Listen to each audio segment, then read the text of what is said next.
За сайн байцгаана уу? Миний анхны бичлэгт тамирал. Өнөөдөр би Demon Slayer Kimetsu no Yaiba нэмийн Hashira нэрийн хүчийг заахалнаа. Мөнгөө бичлэгт манга дээр гардаг зүйлс байгаа учраас маш их хэмжээний спойлер агуулсан байгаа. Бас ихэнхдээ манга дээр суурилсан зүйлс байгааг анхааруулъя. Ингээд бичлэгтээ орцгоё. Хамгийн сүүлд буюу 9-р Shinobu. Тэр жижиг биетэй учраас хүчээр биш хороор ашиглаж толддог. Тэр гихтээ үнэхээр хурдан. Домагийн харж чадахгүй хэд хэдэн дарилтыг хийсэн боловч Домад маш амархан ялагдсан. Өөрийн биеийг олон жилийн турш хордуулсан ба зориудаар өөрийгөө хідүүлснээр Дома хордож Inosuke болон Kanao-д ялагдах том шалтгаан болсон. Миний хувьд бол Shinobu хамгийн хурдан бас хамгийн ухаантай ашираа. 8-р Tengen. Tengen-ийн сүүлд орсон шалтгаан бол тэр дээд сарын хамгийн сүүлд ороод шүтгэр болох Gyutaro Dakyo хувьд зэрэг тулдах байдаг. Gyutaro-гч дийлэхгүй гараа тастуулсан. Мөн ч төгрийн ангуулчин маркийг нээж чадахгүй.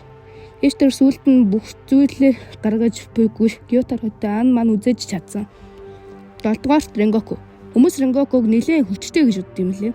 Гэхдээ энэ маш буруу. Rengoku Akazaтай тулдахад Akaza түүнтэй тоглоом хийж бүх хүчээ гаргаагүй. Мөн Rengoku Tengen-ийн адил төгрийн ангуулчин маркийг нээж чадахгүй.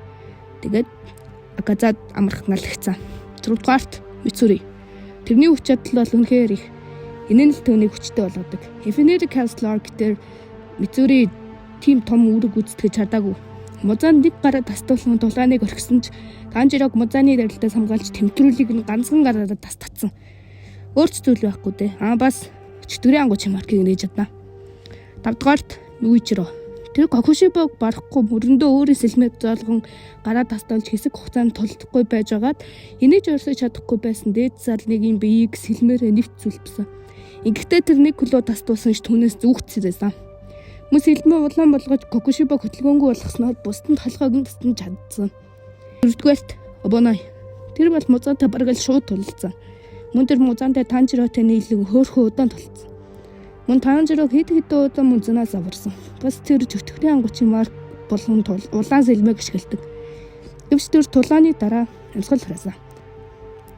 3-р Giyu. Akazaгийн эсрэг тулаан Tanjiro сайн тулалцсан юм шиг харагдагч үнэндээ Akazатай гардан тулаан хийж цаг хоцсон нь Giyu. Бас Akazaгийн нэлийн хэдэн дайралтаас Tanjiro-г хамгаалсан. Бас музаантай хийсэн тулаанд нэг гараа алдсан ч буцаж босч ирээд Tanjiro-гийн сэлмнээс барьж музааныг тогтооход тусалсан. Музааныг хүүхэд болоход дайралтаа хийсээр л байсан. Мөн Tanjiro-г чөтгөр болоход сарын гац хөл дээрээ тогтож чадаж байсан хашираа бол Giyu байсан. Бас тэр энэ тулаанаас амьд гарч чадсан цөөхөн хүмүүсийн нэг юм. 2-р Sanemi. Тэр Gyome гэртэл Kokushibo-тэй тултаж цаг ожиж өгсөн.